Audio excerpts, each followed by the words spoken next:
મિત્રો, શિયાળાની સવાર હતી અને ઠંડીમાં ભરેલી મોસમનો ઠંડો ઠંડો પવન સુસવાટા લઈ રહ્યો હતો. આવા સમયે પટનાના એક રેલવે સ્ટેશન ઉપર એક ટ્રેન પટનાથી દિલ્હી જવા માટે રવાના થવાની હતી.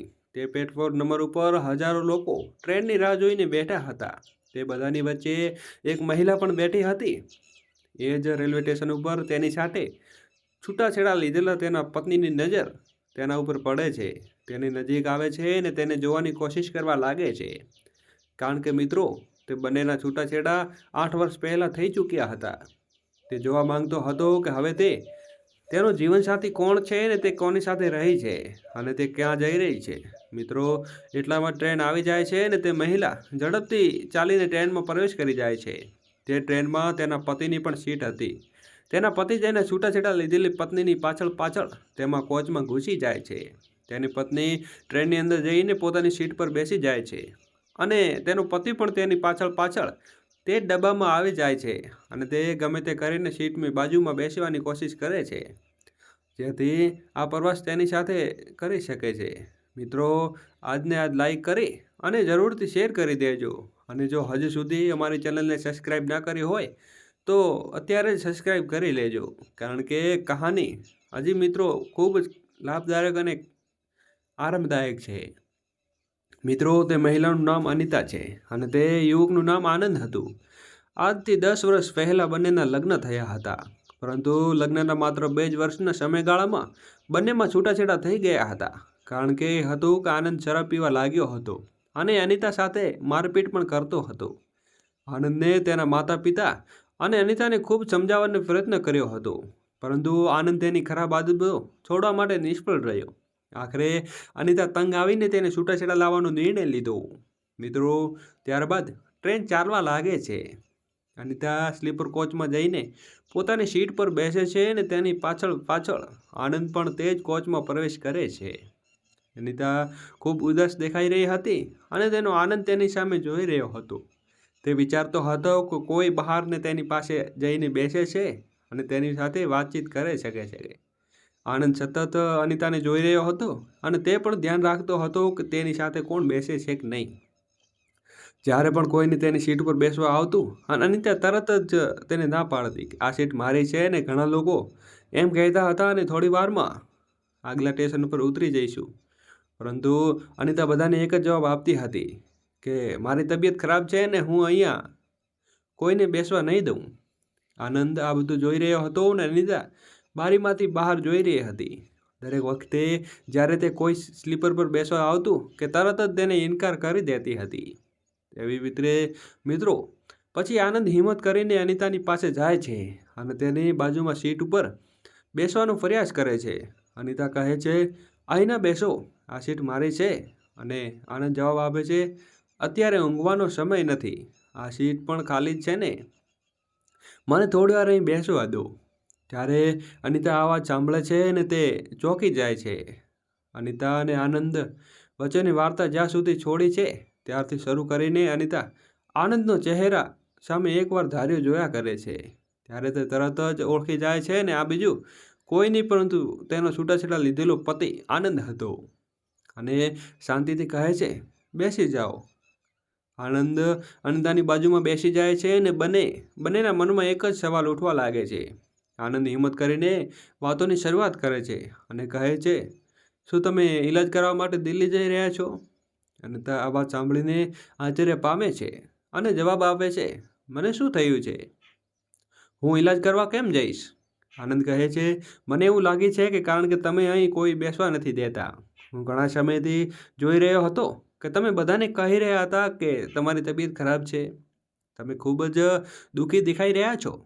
આનંદના આ જવાબ પ્રત્યેક શબ્દો ઉપર અનિતા શાંત રહે છે. થોડા સમય પછી તે કહે છે, મારી તબિયત ખરાબ નથી. મારી ઉદાસીનું કારણ જાણીને તમે શું કરશો?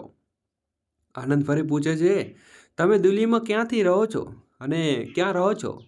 અનિતા ચહેરા ઉપર ગંભીરતા લઈને જવાબ આપ્યો છે, હું પહેલીવાર દિલ્હી જઈ રહી છું અને મારે જે રહેવાનું કોઈ જગ્યા ફિક્સ નથી.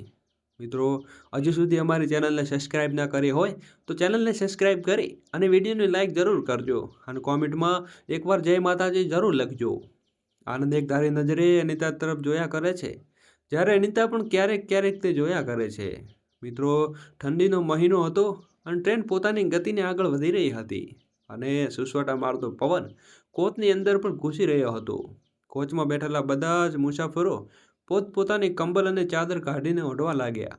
અનિતાને પણ પોતાની બેગમાંથી ચાદર કાઢીને ઓઢી લીધી. આનંદ પાસે કંઈ હતું નહીં અને અનિતાએ તેને જોયો અને પૂછ્યું, શું તમારી પાસે કંઈ નથી? શું તમને ઠંડી નથી લાગી રહી હતી? ત્યાં જ એક અન્ય મુસાફર આવે છે અને અનિતા અને આનંદની વચ્ચે બેસવાની કોશિશ કરે છે. અનિતા તરત જ કહે છે, અહીં ન બેસો, આ સીટ અમારી છે. ને આ સાંભળીને આનંદના ચહેરા ઉપર થોડો સંતોષ છવાય છે. અનિતા પોતાની બેગમાંથી એક મફલક કાઢે છે અને આનંદને આપે છે અને કહે છે, આ મફલક લઈ લો અને ઠંડીથી બચી શકશો. આનંદ મફલકનો જવાબ આપે છે અને મને ઠંડી નથી લાગી રહી. હકીકતમાં ઠંડીના દિવસો આજ મફત ઝઘડો થયો છે. તારથી અને ઠંડી લાગવી બંધ થઈ ગઈ છે.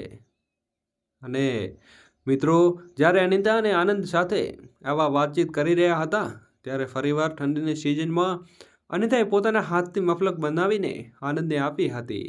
આ મફલક પર બંને વચ્ચે ઝઘડો થયો હતો. મફલર અને તેના બંનેના વચ્ચેનો સંબંધ અને ભૂતકાળની યાદો કડવાશ આજે ફરીથી યાદ આવી છે.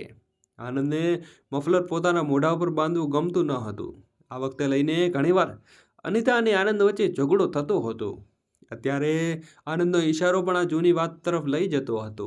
અનિતા પણ સમજી ગઈ હતી અને હળવા હસવા લાગી અને મસ્તીભર્યા અવાજમાં કહ્યું, એ ઝઘડામાં ચોક્કસ તમારી જ ભૂલ હશે ને? અને તમારી આમ તો બંને હળવા મિજાજવાળા વાત કરતા હતા. તે દરમિયાન રાત્રિનો જમવાનો સમય આવી ગયો અને અનિતાએ કહ્યું, જમવાનો સમય થઈ ગયો છે, શું તમે જમવાનું લાવ્યા છો? ત્યારે મિત્રો, આનંદ જબૂકીને જવાબ આપે છે, ના, હું કંઈ નહીં લાવ્યો, પણ લાવ્યું નથી. આ સાંભળીને અનિતા તેની બેગમાંથી ટિફિન કાઢે છે અને આનંદને જમવા માટે કહે છે. આનંદ કહે છે, મારે અત્યારે નથી જમવું.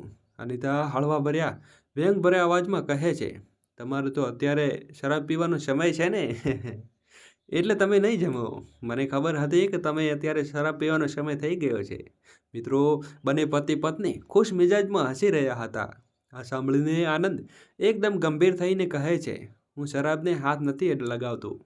દારૂ પીવાની આદત મેં ક્યારેય છોડી દીધી છે. આ સાંભળીને અનિતા આશ્ચર્યચકિત થઈ જાય છે અને કહે છે, તમે જૂઠું બોલી રહ્યા છો, મને વિશ્વાસ નથી આવતો. આનંદ આત્મવિશ્વાસથી કહે છે, તારી કસમ, હું દારૂને હાથ પણ નથી લગાવતો.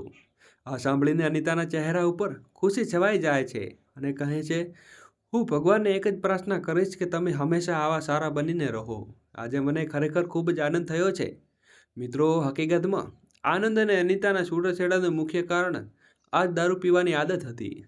આનંદ એટલો દારૂ પીવા લાગ્યો હતો કે તેના માતા પિતાનું પણ કંઈ સાંભળતો ન હતો. તે કશું કામ કરી શકતો ન હતો અને રોજ દારૂ પીને ઘરે આવતો. તે કારણે ઘરમાં લડાઈ અને ઝઘડા વધ્યા છે અને અનિતા આ બધી પરિસ્થિતિ કંટાળી ગઈ હતી અને છેવટે આનંદ તેના માતા પિતા અને અનિતાને ખૂબ જ સમજાવતા કે બેટા, આ અમારો દીકરો ક્યારેય નહીં સુધરે, તું છૂટાછેડા લઈ લે, નહીંતર તારી જિંદગી બરબાદ થઈ જશે. અનિતાએ આનંદને ખૂબ સમજાવ્યો હતો, પણ કારણ કે તે સાચો પ્રેમ કરતી હતી અને તેની સાથે રહેવા માંગતી હતી. પરંતુ જ્યારે આનંદ બદલાયો નહીં ત્યારે પરેશાન થઈને અનિતાએ છૂટાછેડા લેવાનું પસંદ નક્કી કર્યું હતું. ટ્રેનમાં થયેલી આ વાતચીત દરમિયાન અનિતા અને આનંદના પરિવારનું માન પણ પૂછે છે. તે પૂછે છે કે ઘરમાં મમ્મી પપ્પા કેમ છે અને તમારી નાની બહેન શું કરે છે? આનંદ હળવા અવાજમાં જવાબ આપે છે, અને મમ્મી પપ્પા મજામાં છે અને બહેનના લગ્ન થઈ ગયા છે. બહેનના લગ્ન થઈ ગયા છે? આનંદ આગળ વધીને કહે છે, અને હું દિલ્હીમાં રહેતો છું. આનંદ જણાવે છે, અને હવે હું દિલ્હીમાં જઈ રહ્યો છું અને મારા માતા પિતા પણ મારી સાથે જ રહે છે. આનંદે નવી દિલ્હી જઈને પોતાનું જીવન સુધાર્યું હતું. હવે તે એક કાપડની ખૂબ મોટી દુકાન ચલાવતો હતો અને જેમાંથી તે સારી કમાણી કરતો હતો. તેની બધા જ ખરાબ આદતો છૂટી ગઈ હતી અને તે પોતાના માતા પિતાને સાથમાં સુખદ જીવન વિતાવતો હતો. અને થોડી વાતચીત પછી આનંદ અને અનિતા પૂછે છે, શું તું લગ્ન કરી લીધા છે? અનિતા હળવી મજાકમાં સાથે જવાબ આપે છે, હજી સુધી તો કર્યા નથી. હું દિલ્હીમાં મારા માટે દેખવા લાયક એક છોકરો મળવા જઈ રહી છું. તે મારી સાથે એક સહેલી દ્વારા કરવામાં આવેલ સામયિક પસંદગી છે. શક્ય છે કે 1-2 મહિનામાં મારા લગ્ન થઈ જશે.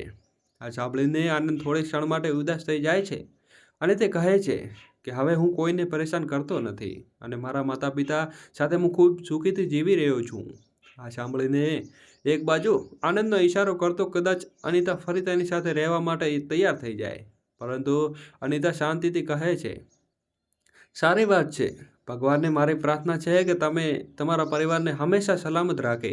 અને તમને હવે ખૂબ બદલાઈ ગયા છો અને હવે તમારી સાથે જે લગ્ન પણ કરશે તે કોઈ તકલીફ નહીં થાય.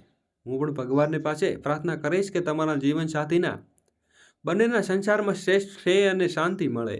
મિત્રો, આવી વાત સાંભળીને જ્યારે પત્નીની આવી વાત સાંભળીને અનિતાએ પોતાનું ટિફિન ખોલ્યા અને તેમાંથી રોટલી કાઢીને આનંદને આપી. તેને હળવી હળવી સાથે કહ્યું, આજે એક દિવસ મારા હાથથી બનેલી રોટલી ખાઈ લો. કારણ કે આનંદના ચહેરા ઉપર છુપો આનંદ છવાઈ રહ્યો હતો. તેણે શાંતિથી રોટલી લીધી અને બંને એકસાથે ખાવા લાગ્યા. ખાવા બાદ બંને પોતપોતાના વિચારો ગમાવ્યા અને શાંતિથી સૂઈ ગયા. મિત્રો, કહેવાય છે ને, હળવા પવનના સહારે રાત્રે પૂર્ણ થઈ અને જેમ જેમ સવાર થવા લાગ્યું તેમ તેમ તેમની કહાની એક નવી દિશામાં આગળ વધવા લાગી. અને સવાર થવાની સાથે ટ્રેન દિલ્હી સ્ટેશન ઉપર પહોંચી જાય છે. અનિતા અને આનંદ બંને સ્ટેશન ઉપર ઉતરી રહ્યા છે અને આનંદ અનિતાને પૂછે છે અને મફલક પાછું આપતો કહે છે, આ મફલક તમે રાખો અને હું તમને ઉપયોગ કરીશ. તો એમને ઉપયોગ કરીશ નહીં.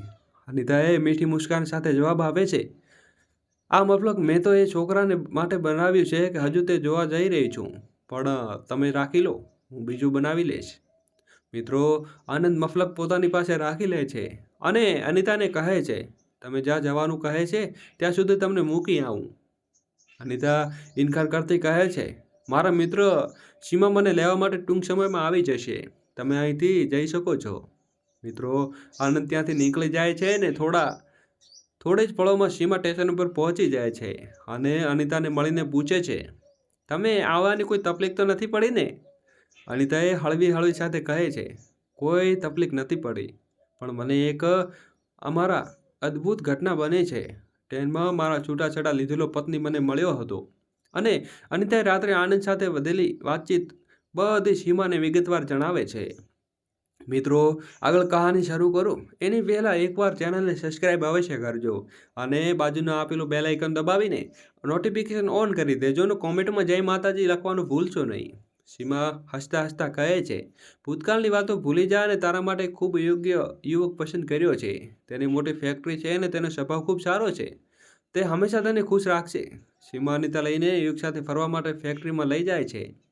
ફેક્ટરીની ઓફિસમાં પ્રવેશ કરતી જ અનિતાને અચાનક ચમક થાય છે, કારણ કે તે યુવક બીજું કોઈ નહીં પરંતુ આનંદ હતો. સીમા આનંદ સાથે હસી ખુશીથી વાત કરે છે, સર, આ છે ને છોકરી માટે હું તમને સાથે વાત કરી રહી હતી, તેનું નામ અનિતા છે. આનંદ સીમાને થોડી મજાકીય લહેરમાં કહે છે, સીમા, તું કહી રહી હતી કે છોકરી કુંવારી છે, પણ આ તો મને ઓળખે છે. સીમા આશ્ચર્યચકિત થઈને પૂછે છે, તમને કઈ રીતે ઓળખે છે? આનંદ હસતા હસતા કહે છે, અરે આ તો મારી પહેલી પત્ની અનિતા છે, તેની સાથે મારા છૂટાછેડા થઈ ચૂક્યા છે. સીમા આ વાત સાંભળીને આશ્ચર્યમાં પડી જાય છે. આનંદ અનિતાની પાસે જઈને કહે છે, અનિતા, હું તારી પાસે એક બીજો મોકો માંગુ છું. મારી ભૂલ માટે હું ખૂબ જ ખેદ કરું છું. મને માફ કરીને તારી સાથે જીવન પસાર કરવાનો મોકો આપ અને હું ક્યારેય તને શિકાયત કરવાનો મોકો નહીં આપું. અનિતા વિચારમાં પડી જાય છે ને જેને બદલાયેલા સ્વભાવમાં જીવનમાં આવેલું પરિવર્તન જોઈને હળવી મુસ્કાન સાથે કહે છે કે મને થોડો સમય માટે વિચારવા માટે સમય માટે આપો. અને આનંદ અનુમાન કહે છે, મને આશા છે કે તારો જવાબ હકારાત્મક હશે જ ને. હું તારી રાહ જોઈશ. કહાની અહીંથી પૂરી થાય છે અને હજુ જીવનમાં ભવિષ્યમાં શું લાગશે તે અનિતા અને આનંદ વચ્ચેનો નિર્ણય પર નિર્ભર છે. આનંદ બોલે છે, મારો માત્ર એક જ મોકો આપ. અનિતા, હવે હું પહેલાં જેવો નથી રહ્યો. હું ખૂબ જ બદલાઈ ગયો છું અને હું તને હંમેશા ખુશ રાખીશ. અનિતા તેની વાતો સાંભળીને અને આનંદના સન્માન સત્પરે અનુભવી છે. તેની સાથે સહમત થાય છે અને તે દોડીને આનંદને ગળે લગાવી દે છે. ત્યારબાદ આનંદ અને અનિતા સીમાને ખૂબ જ આભાર માને છે અને આનંદ કહે છે, સીમા, તું મારા માટે ભગવાનના રૂપમાં આવી છે તારા કારણે આજે ફરી મારી પત્ની મને પાછી મળી ગઈ છે. આનંદ અને અનિતાને પોતાના ઘરે લઈ જાય છે અને તેને પોતાના માતા પિતા સાથે મળાવે છે. આનંદના માતા પિતા અનિતાને જોઈને ખૂબ ખુશ થાય છે અને બંનેને આશીર્વાદ આપે છે. કારણ કે આનંદના પિતાજી ખુશીથી કહે છે, બેટા, આપણા ઘરમાં લક્ષ્મી ફરી પાછી આવી છે, જે તમે એને પ્રેમથી સ્વીકારી લો. આનંદના માતા પિતા સીમાને ખૂબ જ આભાર માન્યો ને કહું છે, તું તો ખરેખર દૂત રૂપે આવી છે સીમા.